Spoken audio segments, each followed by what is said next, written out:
dream that one day this nation will rise up and live out the true meaning of its creed. We hold these truths to be self-evident, that all men are created equal.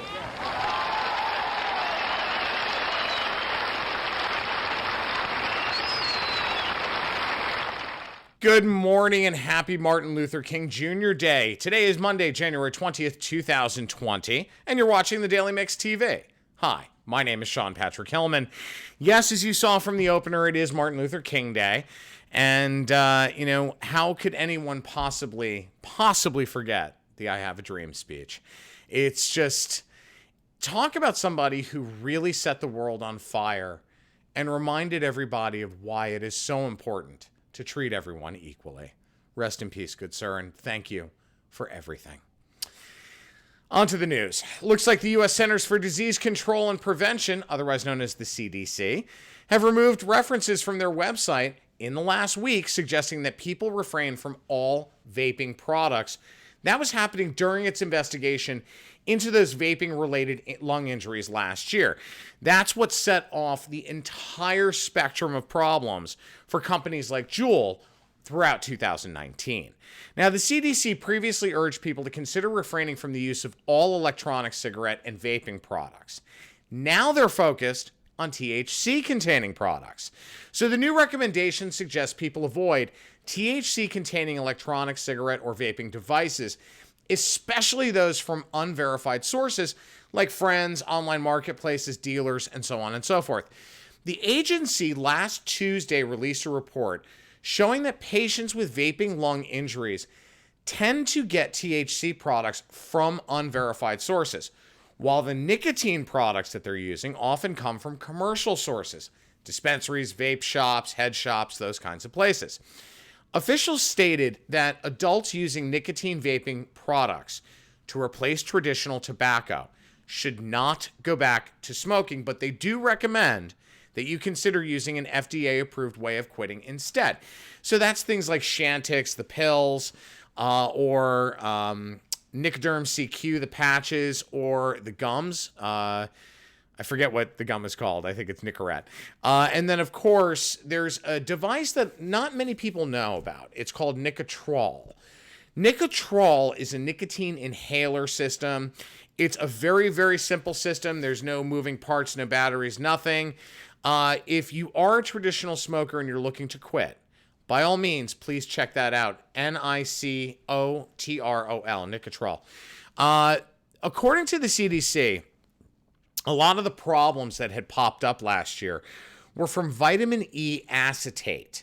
So they're saying that people should not add vitamin E acetate to their electronic cigarettes, stating that the thickener has been, quote, strongly linked to lung injury cases. Now, for those of you who don't know what I'm referring to, I'd say somewhere about mid-year, reports started popping up of older teenagers, young 20-somethings, getting sick and some of them dying from these lung injuries, and it all had to do with the vitamin E acetate.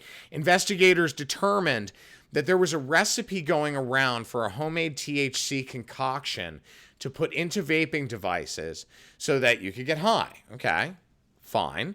But the problem is, one ingredient was the acetate, and that's actually, the thickener prevents your lungs from processing oxygen. So that's where the challenge has been. They finally admitted it. They finally disclosed this. And what was happening back in the middle of the year, you had people who were taking a standard vaping device, like a Juul, a Juul device, and the refillable pod. They were actually sticking a syringe into it, removing all of the nicotine liquid, and then taking that same syringe, drawing on the vial that they had used to make the THC concoction with the vitamin E acetate, and then injecting that into the air hole in the pod. So that's how all of that started.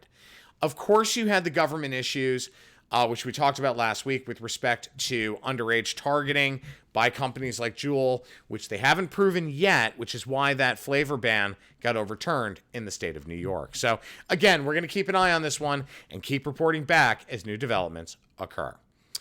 Best Buy is investigating claims that its CEO, Corey Barry, had an inappropriate personal relationship with a senior executive who has since left the company. Now, the allegations were made through an anonymous letter, according to a report in the Wall Street Journal. While the affair apparently happened prior to Barry taking over as CEO last summer, the board of the retailers hired an independent law firm to look into the claim. Now, many large corporations do forbid romantic relationships between employees. Remember that many years ago, then CEO of Best Buy, Brian Dunn, who had been there for a long time, he had to leave because of an affair with an underling at the company. Flash forward to last year, McDonald's fired CEO Steve Easterbrook for dating one of his own employees as well. So it's a big no-no right now in terms of corporate America and romance. So, but for Best Buy, I don't see this creating that much of a wave, quite frankly. Best Buy's still in investigation mode. The executive who Barry had a relationship with has left the company. Apparently, it had happened prior to the CEO position. So I just don't see this having that kind of effect. But I've been proven wrong before. Only time will tell. Amazon wants customers to be able to pay with their hands. The tech giant, which is reportedly working with Visa, is creating checkout points and point-of-sale systems, which it hopes to sell to companies that do a lot of repeat business. Consumers would be able to link their credit card information, believe it or not, to their palm print. You'd scan your palm to pay for items you're purchasing.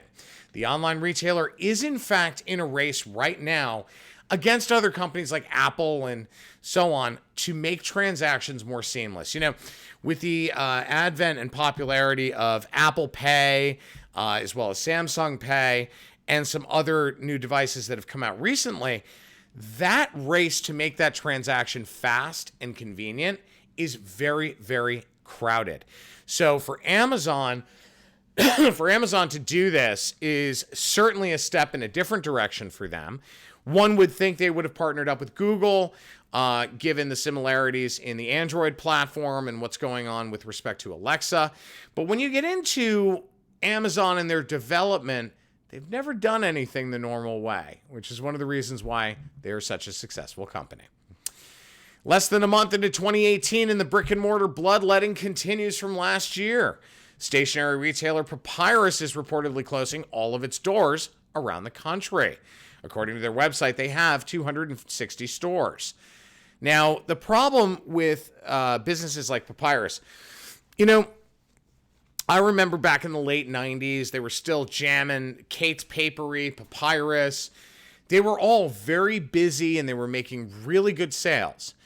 Then you had a lot of challenges with respect to email and electronic delivery and that kind of thing. So people tended to use paper products much less. Then you've got the notion of, being environmental and trying to be responsible and sustainable. That also ate into their business. So Papyrus has not really recovered that much. They had a number of stores that they had to close around the Great Recession in 2008 to 2010. And they haven't really recovered since then. So this is not a surprise per se.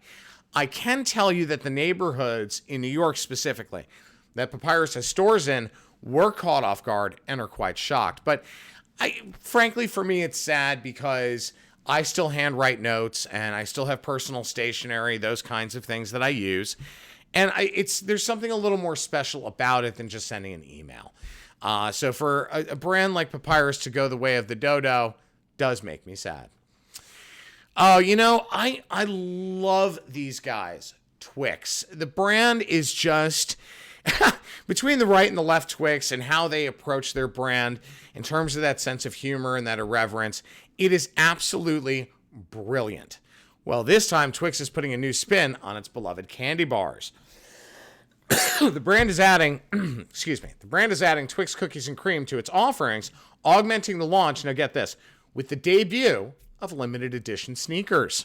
By partnering with Dominic Ciambroni, otherwise known as the Shoe Surgeon, Twix was able to have everything about its new candy bar replicated on the sneaker, according to the company.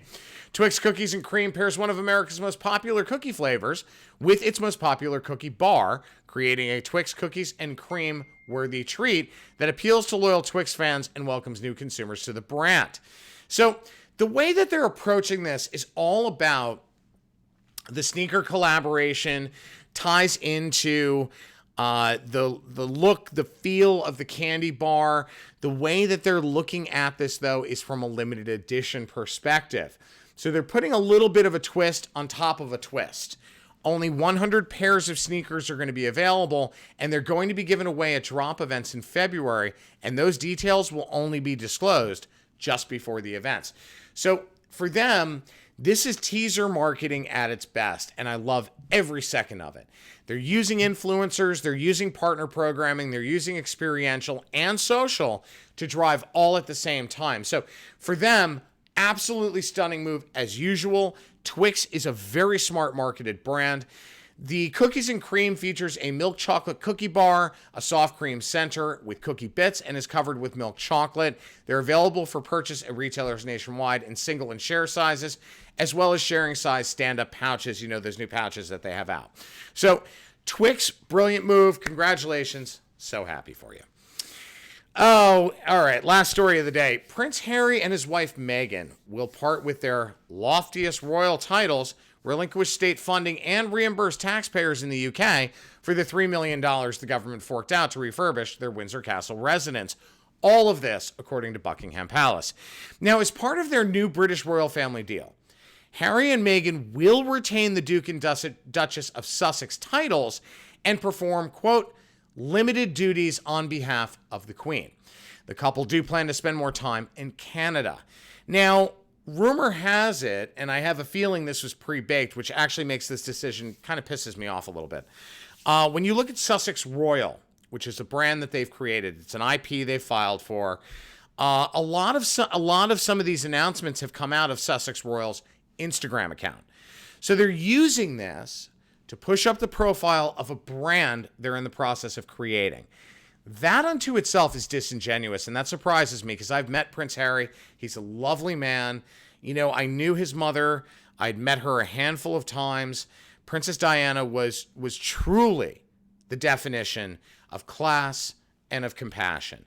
Harry's a very smart kid. He's a good guy, but there's something about this that just stinks across the board.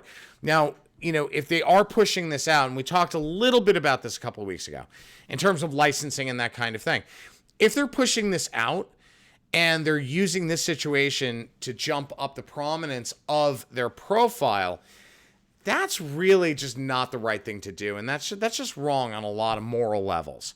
Now, rumor has it that Netflix has approached the couple, already asking them to produce, content, to do a TV series, those kinds of things. So I hope that the rumors are wrong, because if they're not, it's going to prove exactly what the naysayers have been saying about Meghan the whole time. All right, guys, I'm out of time. It's a short edition today for Martin Luther King Day. I hope you guys have a great day. Do me one favor, please. As it is Martin Luther King Jr. Day, take a moment out of your day and just think about the I Have a Dream speech. If you don't know it, please Google it. Because, quite frankly, it is one of the most landmark speeches in history. And the change that it brought about is so powerful and so important on so many levels.